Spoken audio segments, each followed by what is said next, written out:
Hey everybody, it's a hot day and I just want to do a video with regards to the Enneagram because I had some thoughts and had some recent insights that I wanted to share. And what I wanted to share was my thoughts with regards to Enneagram Type 7. Now, I admit that I don't know a lot about Type 7. I think when I scored or I took the test, 7 might have been on the bottom, or if not the least, one of the bottom.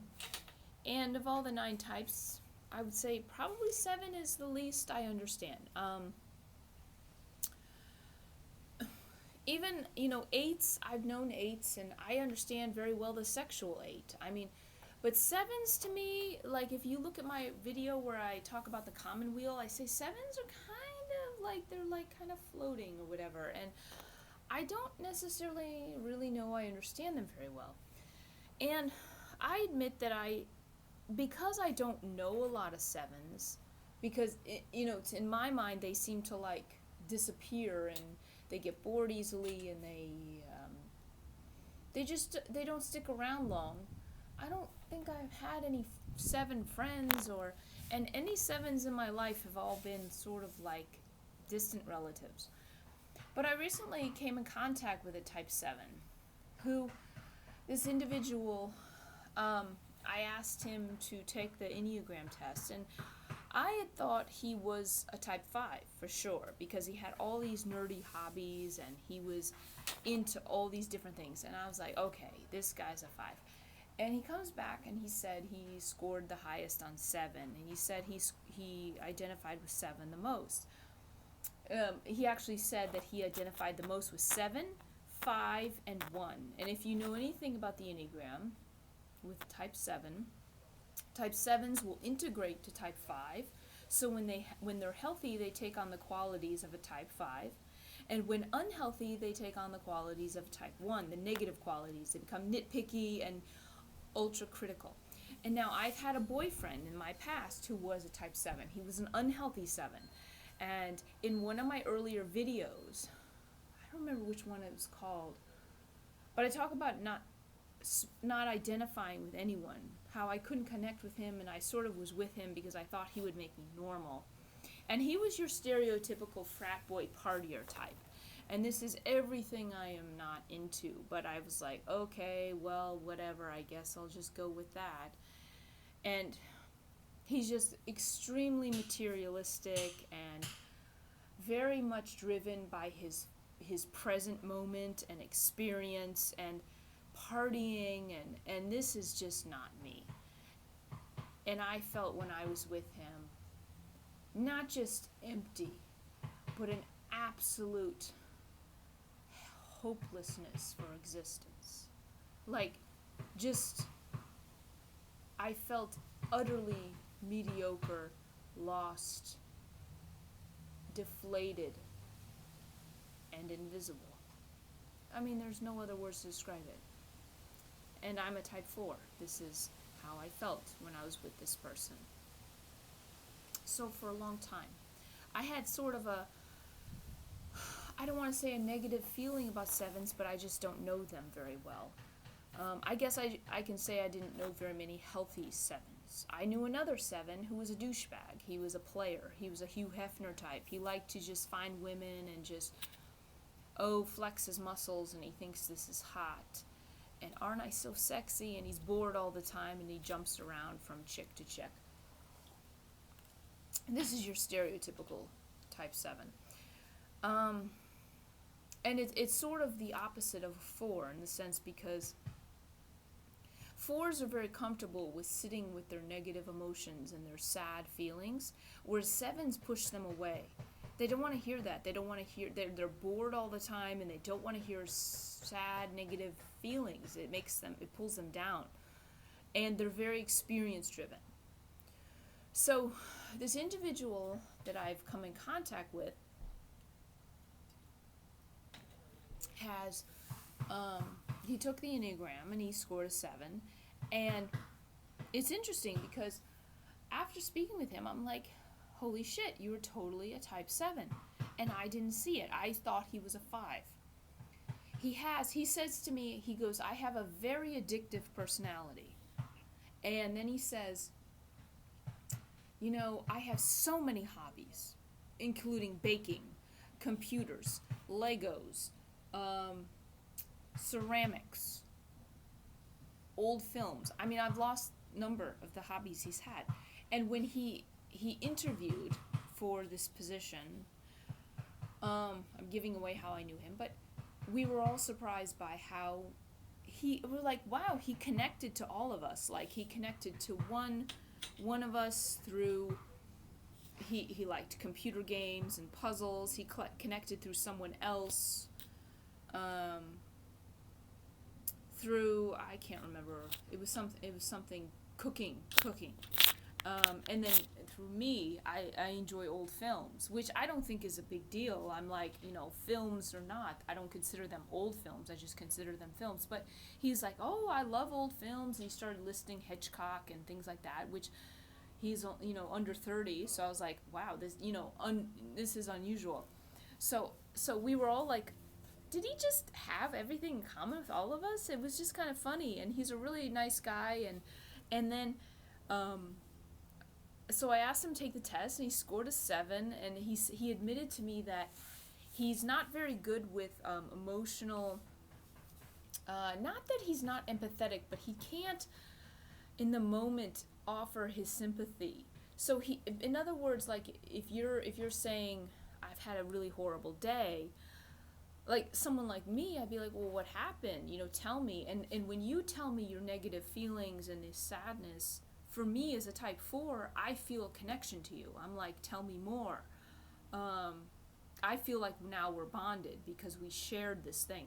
With him, he admitted that he would just say, well, that sucks, and then move on to the next conversation. He admits that he doesn't really know what to say. And I was like, that's very interesting, because that's very indicative of a 7. And then I asked him a few more questions. I was like, okay, because I was convinced. I was like, are you sure you're not a 5? And I said, okay, 7s are assertive types. The assertive types are 3, 7, and 8. I'm like, are you okay with confrontation? He said, I have no problem with that. I was like, okay. And so then I said, okay, 5s also, the fact that he said he took the test and he scored, the lowest score he got was type 4. And I was like, well, that's interesting. I said, that's my type. I said, I think I scored 7 as my least. But he and I would get along really well. It was funny. And I said, okay, here's the thing about type 5s, is 5s tend to be nihilistic and pessimistic. And it's not that they're, party poopers. It's that what one type 5 told me, he's an optimistic pessimist or something like that. Like, he'll say something like, oh, this totally sucks, but let's see how we can make it better. In other words, 5s are all about, like, they're not going to be like all happy-go-lucky necessarily. They're more like, they're very close to type 4, which is, they're close to the darker side. This type 7s are not. He said he's very optimistic. He's also, it's very hot, that's why I'm drinking. And I'm drinking wine, which I don't know if that helps. But I also said to him, are you confident? Because he seemed confident, but that doesn't mean necessarily does he feel it inside. And he said he's pretty confident. And in his interview, he came off very confident. And the thing is, type 5s tend to only gain their confidence through knowledge. If they don't have the knowledge, they're not naturally confident. And me as a 4-wing 5, that's not my strength. I mean, I don't feel natural confidence. I have to really immerse myself in something before I can say, okay, I know this and I really understand. But he said, no, I feel pretty confident about most things. And so I was like, all right, you sound like a 7. And it was interesting because the work I do, actually, I work in a science-related field, which is not a very type 4 type field. And it's also, frankly, not a very type 7 field. And I thought no 7s would work there. because I thought every 7 would be bored because it's very routine and very detail oriented. But he said he was detail oriented, and that was the connection to 1 he felt. And I was like, okay, well, type 7, 1 and 5 are their points. For me, at type 4, my points are definitely I go to 1. I have a strong 1. And the reason, I work in a very untype 4 kind of job is also, it's funny because I'm the only 4 who's there. No one there is like me, so I've actually set it up to where I'm actually different. I'm someone different than everyone else. That is one aspect of a 4. Also, the fact that I have my writing and my art, I use this job as a means to make money and an end and to survive. And it's not that, I totally value it and I take pride in it, but it is a job. And my real self, I feel, is in my creative work. So in that respect, it's separate from me, but also detailed. And as much as I say it's not very type 4-ish, my job, I'm the only 4 there. I don't know of any other type 4s. I mean, maybe there's another 4 in the company, but it's not. Basically, I set myself up to where I'm different from everyone else. And that's a very type 4 thing, where you put yourself in an environment where you are different and you feel different. And by that difference, you feel sort of isolation. And you sort of get used to that isolation. And I've come to realize that I don't necessarily like this idea of being overshadowed. Because I feel like with type 4s, 3s overshadow 4s because they have all the conventional success. And I say, well, I don't like being overshadowed. But then there's been moments where I've had opportunities to overshadow other people, or where I've even overshadowed type 3s by my writing talent and what I've accomplished. And they get very bitchy, which is another video in itself. But I've come to find that I'm so comfortable or so used to being overlooked and overshadowed that I don't know what to do when it doesn't happen and where I'm in the lead. So I get so used to, in a sense, being overlooked that when I'm not overlooked, I don't know what to do. And that's something I think within the type 4 is that we sit there and we fantasize so much about overcoming this, but that when it happens, we're at a loss. Well, what do we do now? Who are we now if we're not the overlooked or the underdog or this or that? And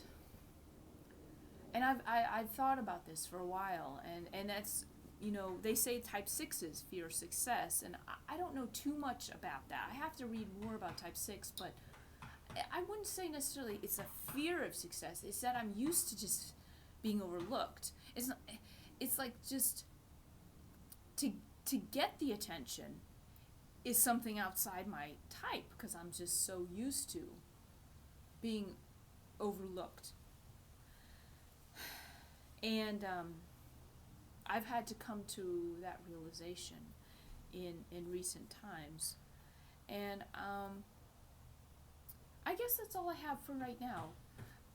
As for what else I'm working on, as I'm working on my current book, Still Amid the Lotus, but I'm also doing my revisions to my selfhood novel, Volume 1.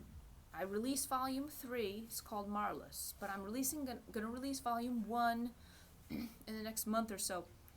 I don't have an exact date, but I gotta just proofread it. I want to clean it up, make sure it looks okay, and it will be available for purchase in the next month or so. And I will definitely have a video when that is the case, when that comes to fruition. As I said, Marless Volume 3. If you read that, you can see a lot of that kind of type 4 feeling overlooked in it, within the book. There's a lot else I can say. it's odd because in that book, in Marlis, I'm just going to finish this video with this point. In that book, I speak about a Midwestern university that the character is attending. That Midwestern university, which is never mentioned in the book, but is in real life, is the University of Dayton, which is where I graduated from college. I almost said high school, college. That is where I earned my degree. Recently, they had a shooting in Dayton, in the Oregon district. And I remember the Oregon district because we used to go there. Those students who had cars, we would drive there and we would go to bars and parties. And this is back in the 90s.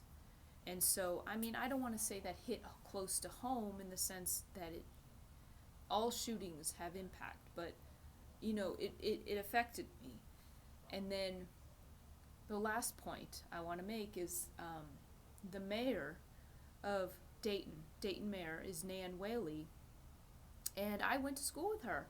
She was in my class. She was in my graduating class, actually, in the University of Dayton, and we took a lot of humanity courses together. We were in what's called the core program, and that was when I started out as an English major. I took these humanities courses, and it was English, philosophy, and those sorts of things, and Nan was in a number of my classes, and she was always very nice, and she was very political, and she was the one who got me to register as a Democrat to vote in the 96 election, which I did for Clinton. And I never became close friends with her because she was one of those really extroverted types who was kind of friends with everybody, and she had a lot of confidence. And I'm not surprised she became the mayor of Dayton and went into politics, and I think she has a great career ahead of her. She will, you know, no less maybe go into Congress or Senate or maybe run for governor, or even more. That was just her personality. And she was always very nice, and I was very sad to see when then after the fact Trump had said some insulting words about her and the El Paso mayor, and that's just his style, you know, and she handled it with grace. But, you know, I always liked her, you know. I was really happy to see that she was standing up for her town. Nan Whaley. I remember one of my memories with her was I went on a retreat, and we had to stand up and introduce something about ourselves. And I don't even remember what I said, but I remember what she said, and she said, she stood up and she said, "I like big band." She said she liked big band music. So Nan was always, I thought, really cool. I wasn't close friends with her, but because she was very extroverted, and I always admired her confidence. But I just want to say that. So just letting you know what else is going on. I will be in touch. Thank you for listening.